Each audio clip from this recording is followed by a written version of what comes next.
It's a watershed in the history of the Yoruba land generally, and Ife in particular. Now, because they have a leader now, that will... Simply put, Gura is a beautiful countryside with awesome landscapes.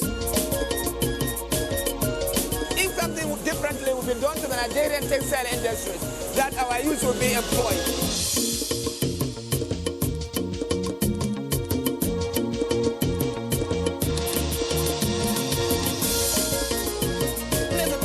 Attend the church here can tell you. Service in Olia Rosa is in Benin. We are taking a canoe tour of the communities on the bank of River Niger in Kesu.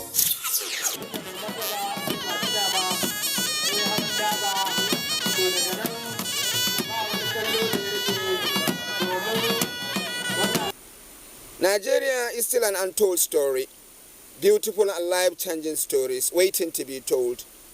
My experience traversing this country with a camera and microphone convinces me so. I sometimes really wonder, does this country really have in its fingertips records of its actual potentials, especially in tourism and culture? I admit my shortcomings in economic analysis, but I cannot help thinking that if this country can effectively harness its potentials in tourism and culture alone, it would have no business seeking for alternative sources of revenue. There is so much gold mine in its backyard. At any rate, I have a story to tell.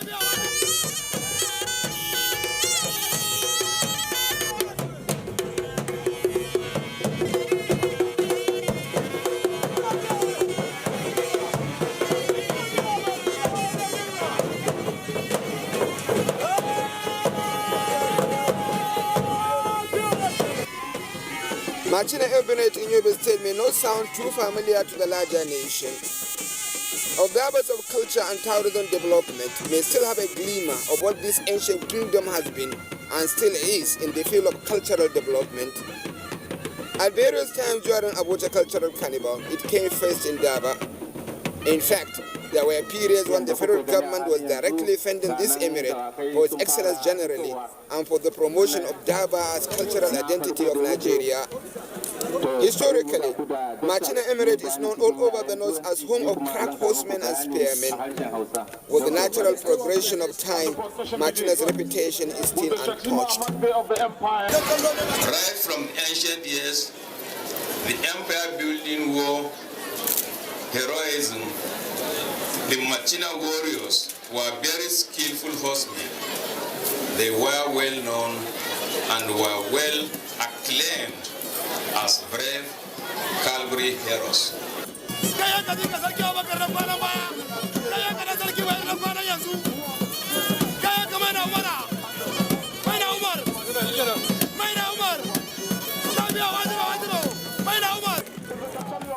Aware of his prowess, combined with the breathtaking elements of historical and cultural significance, Machina Emirate made it a duty to every year stage a cultural festival to showcase what endowment they have in culture and tourism, and how easily governments and private sector can cash on this rare event to elevate their business and their people. The rich cultural festival have been part of what made the great ancient Kenim Borno Empire under the Sefawa dynasty, to which Machina belongs, a very famous and powerful since centuries past.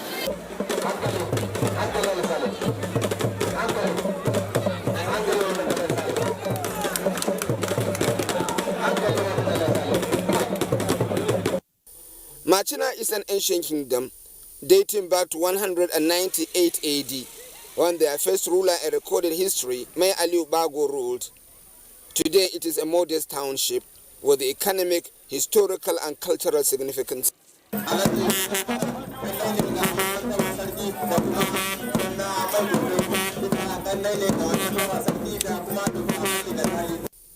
The route to Machina from Kano was quite a picture. River Hadeja embellishes a significant section of the distance. Water points are everywhere. They attract giants.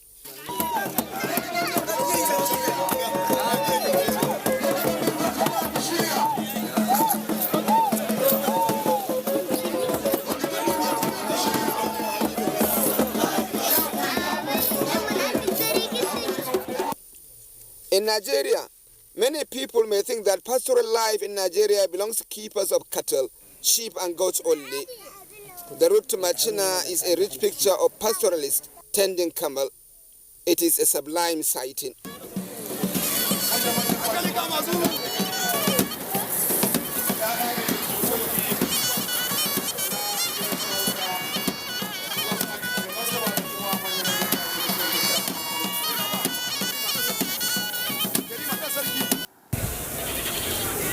The township Machina is no less picturesque. All around it and its local communities, you are faced with a public transport system that is different, simple and effective. Other parts of northern Nigeria know nothing like it.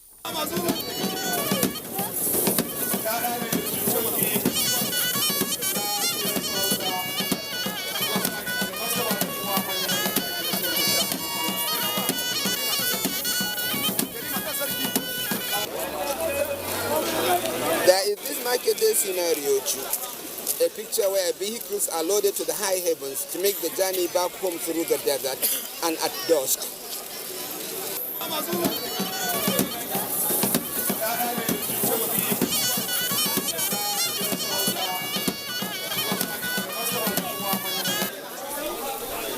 Machina is a close-door neighbor to several communities in Niger Republic.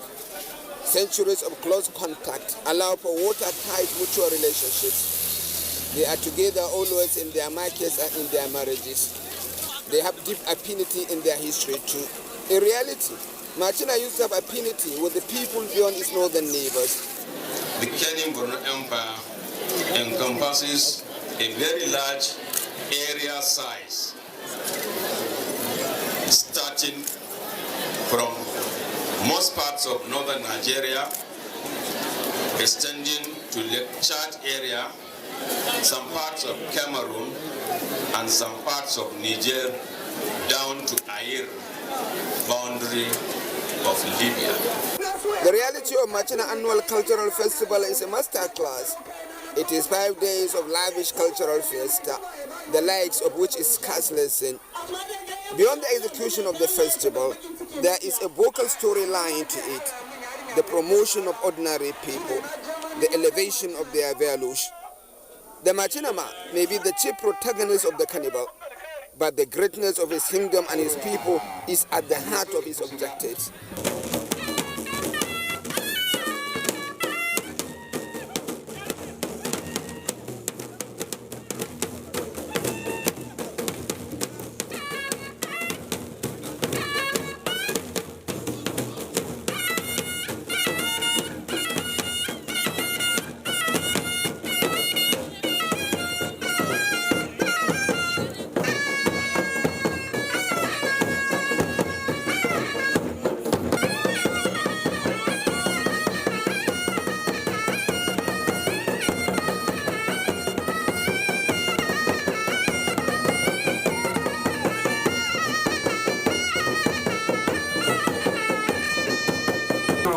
A key feature of the Machina Annual Festival is horse racing.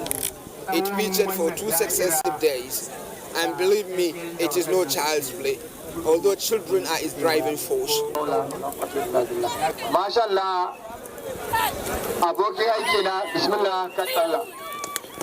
To lamba biyar kashinan shine ke gaba sai lamba biyu. Horse racing, once popular all over the north, is a dying business now. Machina is keeping it alive.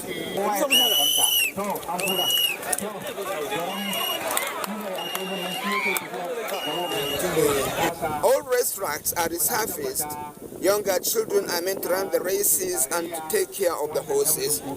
Public interest is regenerated, and the horses are back on the race courses.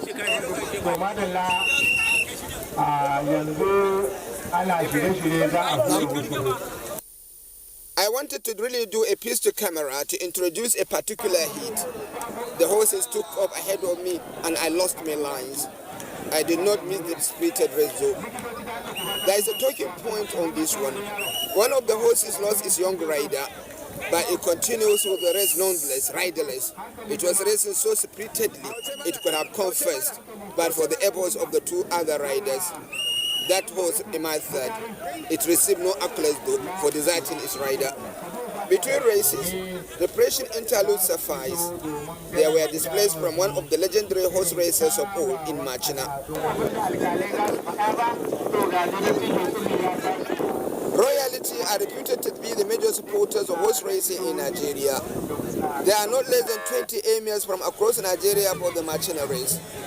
They in particular want support from the federal government to bring back horse racing in Nigeria to its former glory. The key start to the horse racing event of Machina Cultural Festival is the reality of young boys, very young if you ask me, handling stallions with expert hands and fearlessly. It is a master stroke.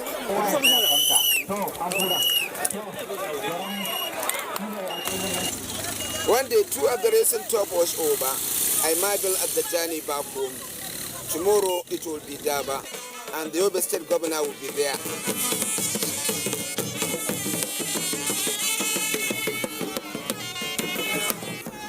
Wait a minute though.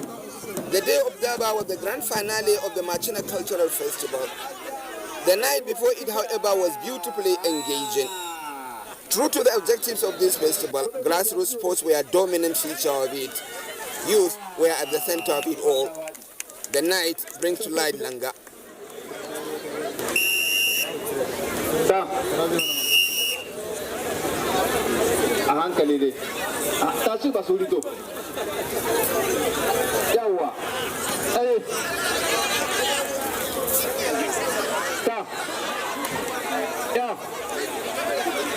Kowa kama da kai barau yo kowa kama da kuwari yawa. Langa is a handicap sport. Langa is basically a sport where I use only one leg. It is a very popular nighttime sport in many parts of the north. At the grassroots level, it is more identified with the teenagers. At the competitive level, as in Machina, adults participate too. In this cultural festival, 2 groups compete. One group defend, the other attack. The attacking group will work at getting their baseman touch the end line of their opponent. He is here identified with a tie to his waist. It is the duty of the defenders to prevent him from breaching their goal. All struggles are on one leg. The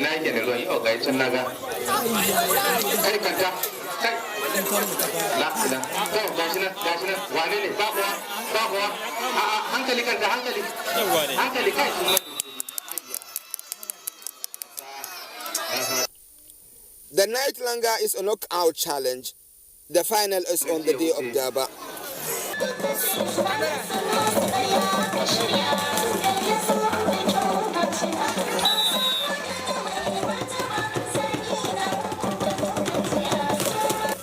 Perhaps the most entertaining grassroots sport at the Machina Cultural Festival is the wrestling contest. It is a high voltage contest.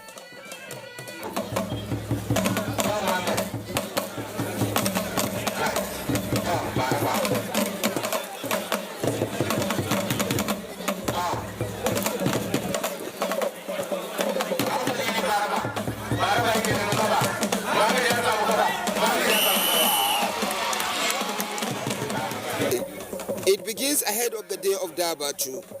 Over 50 participants drawn from the entire emirate were competing. It was a knockout match. On the day of the Daba, only 4 contestants will remain to decide the third, second, and the champion, who will ultimately be crowned the Seriki of Machina Emerald Cultural Festival.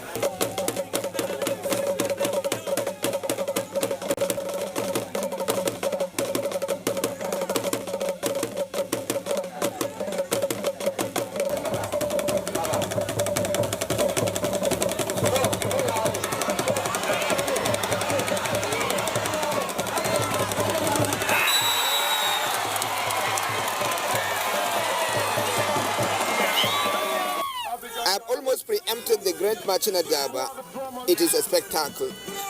Generally, Daba Festival is identified with the North. Machina is the epitome of excellence in its execution. Bayan su a halin yanzu kuna ganin dawakai guda 12 dawakan to 6 ne dawakan zage guda 6 ba su an shirya komai da komai wato a takaice dai tafiya ne na mai martaba sarki. To a halin yanzu ga mai martaba sarki ya riga ya doso wannan waje. A hali yanzu zan yi damu magana ga doko ya kawo takaitaccen tarihi na sarkin Macina.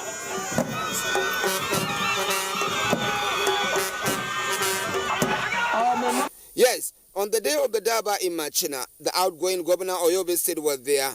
So was his successor. There were witnesses to the exciting sportsmanship of the festival.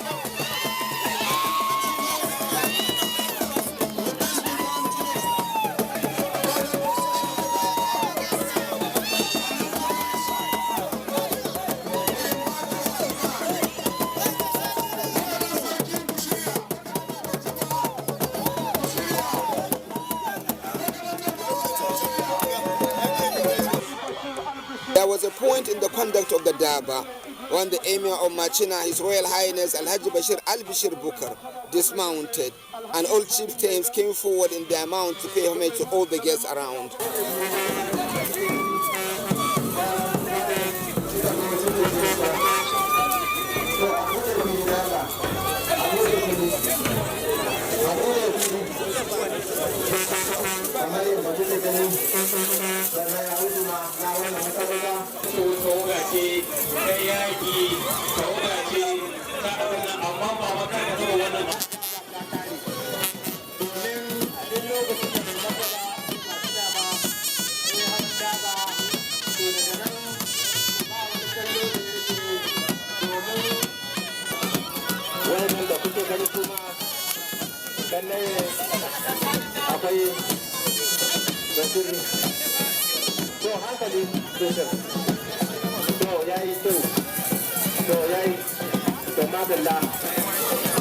Another beautiful side of the day of the Daba was the finals of the wrestling competition, when a new wrestling king will emerge and will collect his word of authority. It was a cracker. First, the match decided the third place.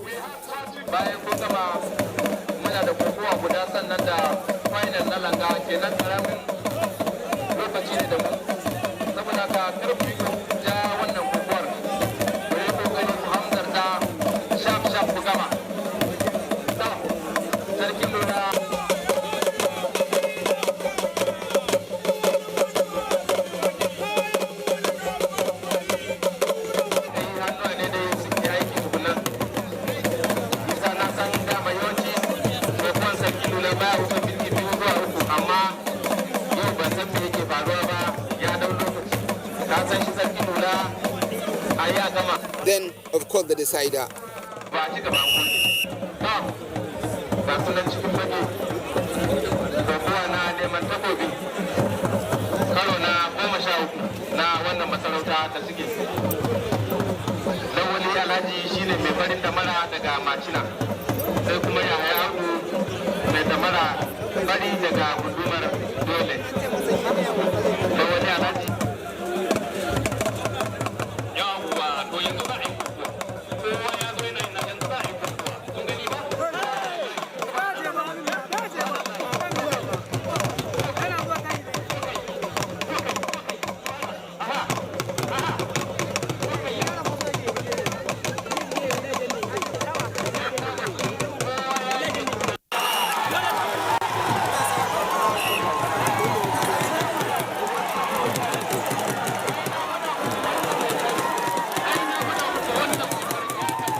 Eventually, Yahaya Goga emerges overall winner of the wrestling competition. What a proud man he was. He was not only turbaned at the new Sarkin Kokawa of Macina Emirate. The governor of Yobe State personally handed him his word of authority.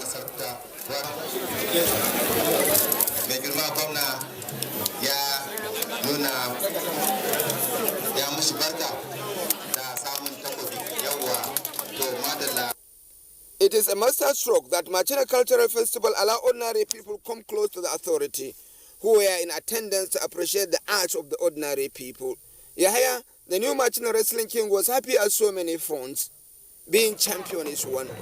Being the first outside Macina Township to win the annual wrestling festival is another. Saboda ba yau ake abin nan ba, mu taba daukan takoban nan ba. On the day, Lanka finals was decided too.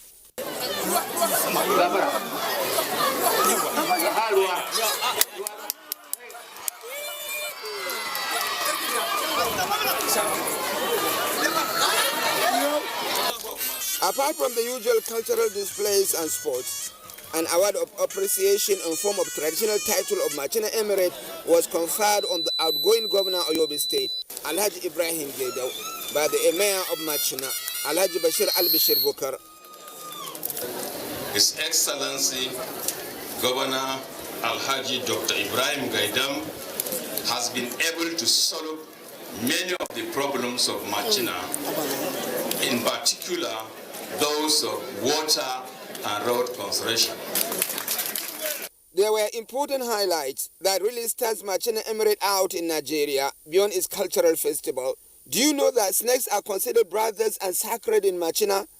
Nobody killed them and nobody harmed them because they are assumed to be twin brothers of a certain member of Machina royal house. In the history of our forefathers, not my father, my grandfather, but in the lineage, in the lineage, we were told that in this palace, a woman gave birth to a snake and a human being. The snake could not stay with human beings, and it just crawled into the rocks. Since the palace, just behind the palace is a rock. But anytime we are doing celebrations, they do come out. Anytime we have some sad things, they come and sympathize with us. So we definitely don't kill snake. We consider them as our blood relation. In yet another turn, there were periods when people of Machina Emirate were hill dwellers. This is Karbe Kanwa, from where the Machina people descended to their present settlement. A special feature of it is the Merukura, that is the big palace. It is still there under the rock. Another picture of it is Kauganga, or stone drum. With it, Machina people of old amused themselves. There is not much information, however, on from what period to what period Machina people settled on this hill, and when they descended to their present location and why. The good news, however, is the result of the Emir Bashir Al-Bashir Bukar to commission excavation of the area by archaeologists and anthropologists. We have been getting oral tradition that our forefathers lived on those around those areas. So if we can dig small, we may get the materials that they use and the rest, the palace and even the maybe architecture of the palace and the rest. So I want to restrict that particular area so that it will be a tourist center. When we come to festival, we take our dignitaries to know our location.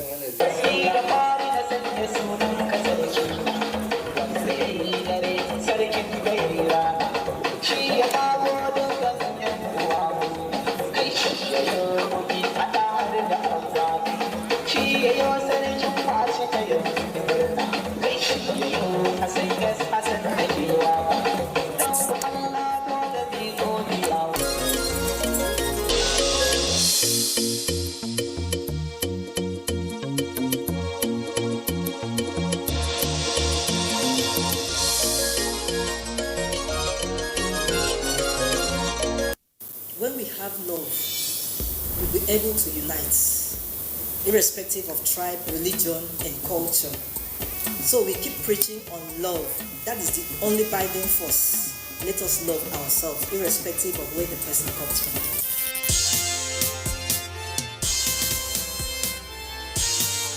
You are about